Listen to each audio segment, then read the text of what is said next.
ایک شخص خدا کو نہیں مانتا تھا، وہ کہتا تھا کہ میں اللہ کو نہیں مانتا، وہ کہتا تھا کہ دنیا میں جو نظام چل رہا ہے وہ انسانوں کی وجہ سے چل رہا ہے، اللہ کی وجہ سے نہیں چل رہا، دنیا میں جو ترقی کا کام ہو رہا ہے وہ انسانوں کی وجہ سے ہو رہا ہے، اللہ کی وجہ سے نہیں ہو رہا۔ تو وہ شخص امام ابو حنیفہ رحمۃ اللہ علیہ کے پاس آیا اور کہا کہ حضرت میں اللہ کو نہیں مانتا، اس بات پر میرے ساتھ مناظرہ کرو، اگر آپ نے ثابت کر دیا کہ اللہ ہے، موجود ہے، تو میں مسلمان ہو جاؤں گا۔ تو انہوں نے ٹائم رکھا کہ کل 10 بجے ہمارا اس بات پر مناظرہ ہوگا۔ تو امام ابو حنیفہ رحمۃ اللہ علیہ نے کہا ٹھیک ہے۔ تو جب صبح ہو گئی تو وہ شخص فکس 10 بجے اس مقام پر پہنچ گیا جہاں پر مناظرہ ہونا تھا، لیکن امام ابو حنیفہ رحمۃ اللہ علیہ نے آنے میں تھوڑی سی دیر کر دی۔ مثال کے طور پر 10 بجے پہنچنا تھا، وہ امام ابو حنیفہ رحمۃ اللہ علیہ 12 بجے پہنچے جان بوجھ کر۔ تو وہ شخص نعرے بازیاں لگانے لگا کہ دیکھو جس کو تم نے اپنا امام بنایا ہوا ہے وہ تو میرے ڈر کے مارے بھاگ گیا، ابھی تک نہیں آیا مناظرے کے لیے۔ تو تھوڑی دیر کے بعد امام ابو حنیفہ رحمۃ اللہ علیہ پہنچ گئے۔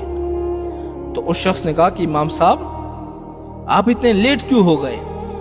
تو امام ابو حنیفہ رحمۃ اللہ علیہ نے کہا کہ میری بات سنو، کہ جس جگہ سے میں آتا ہوں یہاں تک راستے میں ایک دریا پڑتی ہے، تو جب میں دریا کے پاس پہنچا میں نے وہاں دیکھا کہ ساری کشتیاں جا چکی ہے، اب میں یہاں پر کیسے پہنچتا؟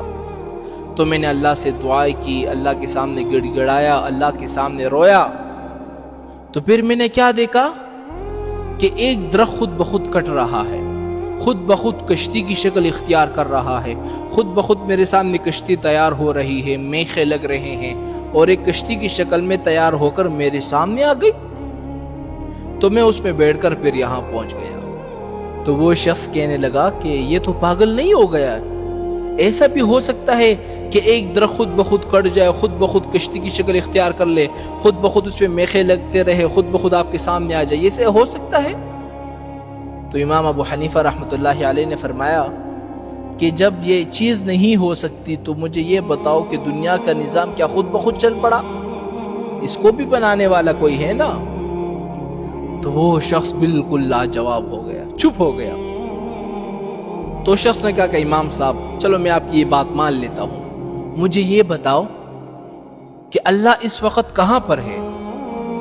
تو امام ابو حنیفہ رحمۃ اللہ علیہ نے فرمایا ٹھیک ہے میں بات کو ثابت کرتا ہوں کہ اللہ اس وقت کہاں پر ہے، میں بتاتا ہوں۔ آپ نے فرمایا کہ ایک دودھ کا کٹورا منگواؤ۔ دودھ کا کٹورا منگوایا گیا۔ تو امام صاحب نے فرمایا کہ اس دودھ کے اندر آپ کو مکھن نظر آ رہا ہے؟ مکھن؟ تو اس نے کہا کہ امام صاحب مکھن تو نظر نہیں آ رہا، البتہ اگر ہم اس کو تیار کریں گے، اس کو بروئیں گے، پھر اس سے مکھن نکلے گا۔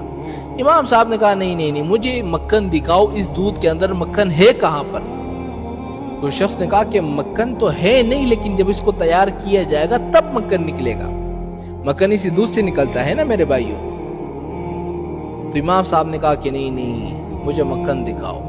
اس نے کہا مکھن تو فی الحال نظر نہیں آ رہا۔ تو امام صاحب نے فرمایا کہ جب تم اس مجازی چیز کو نہیں دیکھ سکتے تو تم اس حقیقی خدا کو کیسے دیکھ پاؤ گے؟ وہ شخص بالکل چپ ہو گیا، لاجواب ہو گیا۔ تو شخص نے ایک پھر سوال کیا، چلو آخری سوال امام صاحب، پھر اس کے بعد میں مسلمان ہو جاتا ہوں، اللہ کا رخ اس وقت کہاں پر ہے؟ تو امام صاحب نے فرمایا کہ چلو ایک موم بتی منگواؤ۔ موم بتی منگوائی گئی، آپ نے فرمایا اس کو جلاؤ۔ جب جلائی گئی تو امام صاحب نے فرمایا کہ اس کی روشنی کس طرف ہے؟ جب موم بتی کو بندہ چلاتا ہے تو چاروں طرف روشنی ہو جاتی ہے نا۔ تو شخص نے کہا روشنی تو چاروں طرف ہے۔ تو امام صاحب نے فرمایا کہ اسی طرح بس اللہ بھی ہر جگہ موجود ہے، ہر جگہ دیکھ رہا ہے۔